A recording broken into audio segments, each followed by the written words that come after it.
love to sort of put their complaints out there. It's like one of those things that if you like service, you'll tell one person. If you've hated an experience you've had, you've told 10 people.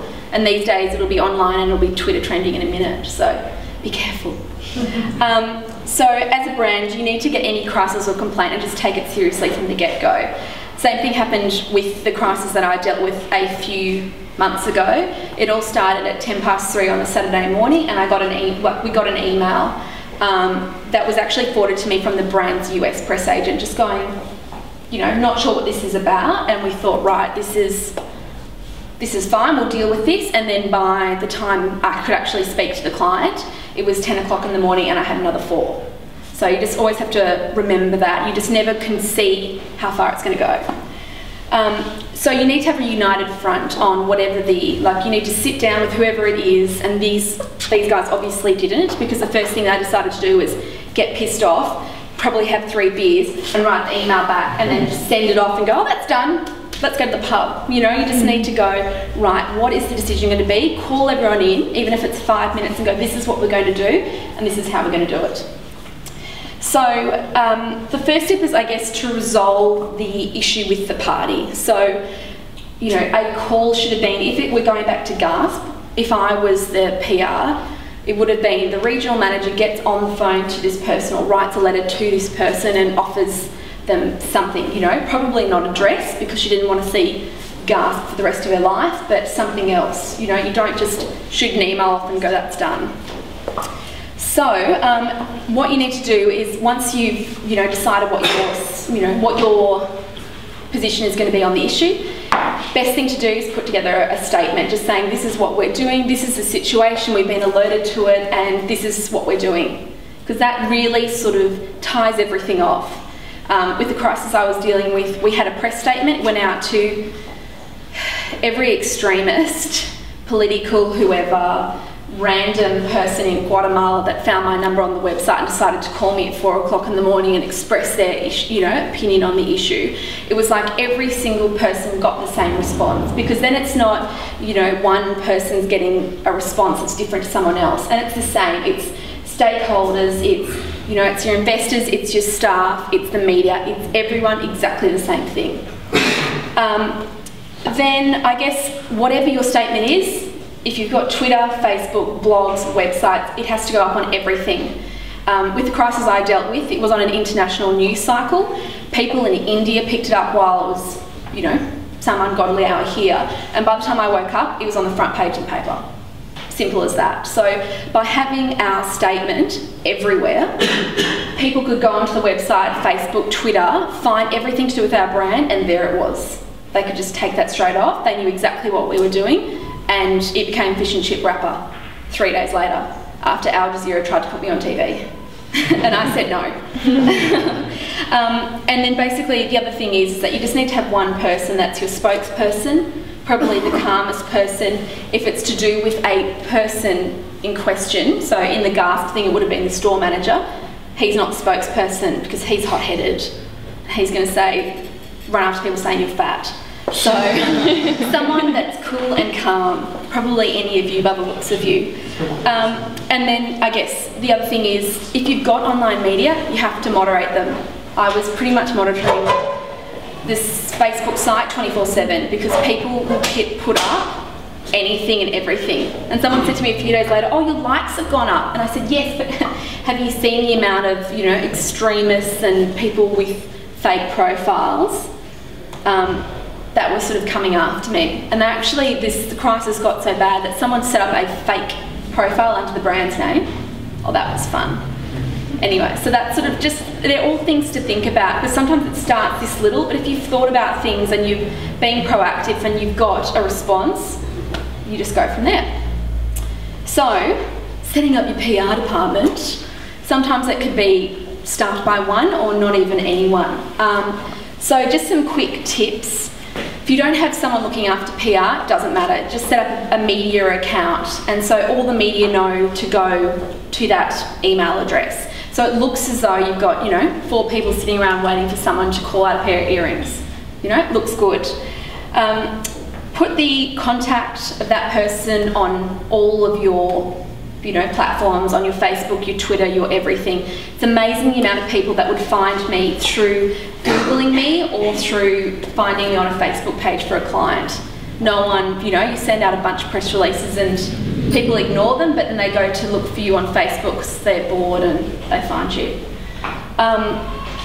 So if you have a base of information about your brand, that's a really good thing. So just a bit of background, bios on key people, a press release on where you came from and what you're doing is really good. It doesn't have to be, the best press release or whatever. It just needs to be like a Word document, just with a couple of paragraphs. And then you also need high-res product images. I know this sounds really silly, but it's amazing. Like if someone called you up and said, I need an image an hour, I'm on deadline, and you don't have them, it's a huge process. And it's something that I've had to do before, is put my point and shoot camera on high res and stand over the boardroom table, trying not to fall onto the boardroom table, trying to shoot product. So it's just easier if you've got everything ready to go.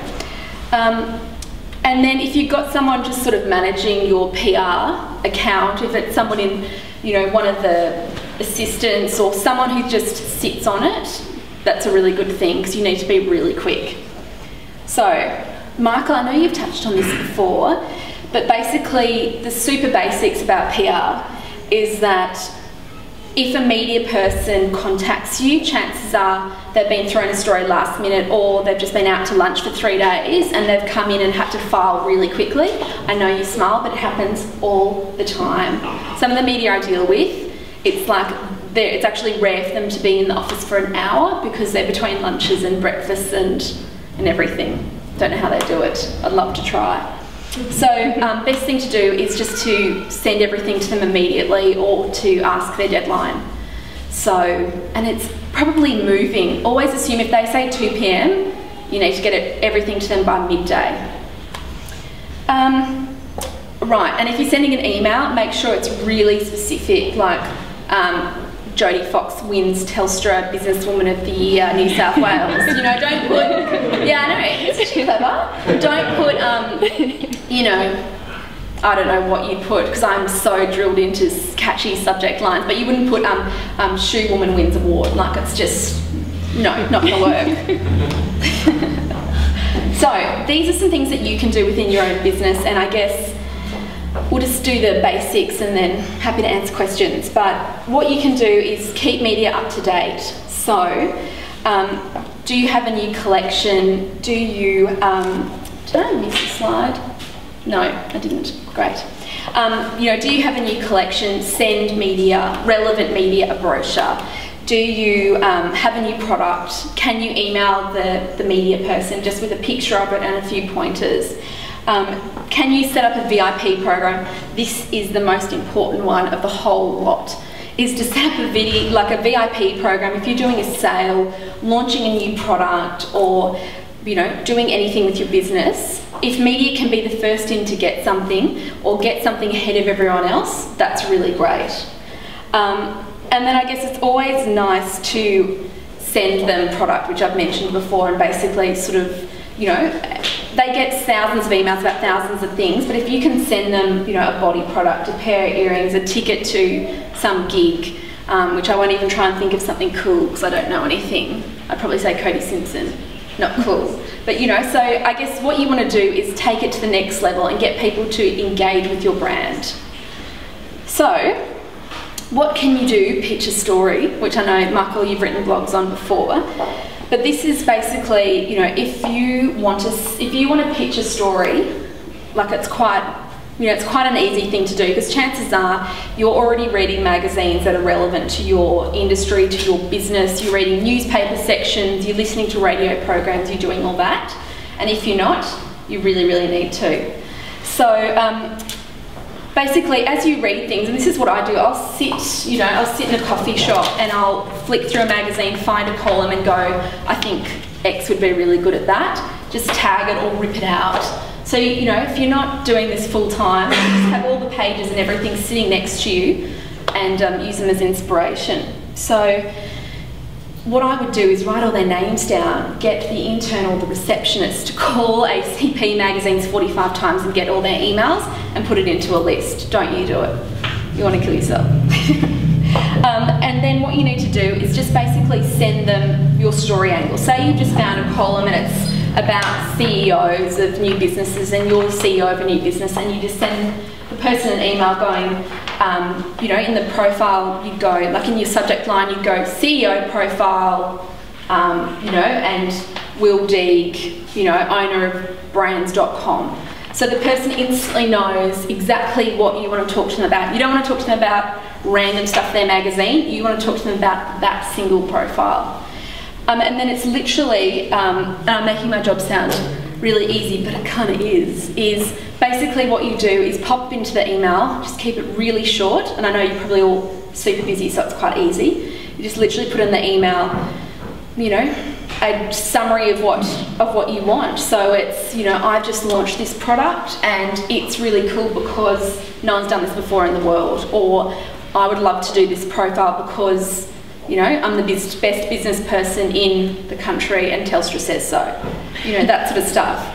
And then you just literally put bullet points in. Journalists get like 400 emails a day, so bullet points are good with them, and it's just easy to keep it simple. Like, they don't need heaps of fluff. Although if you pay a PR, that's what you get.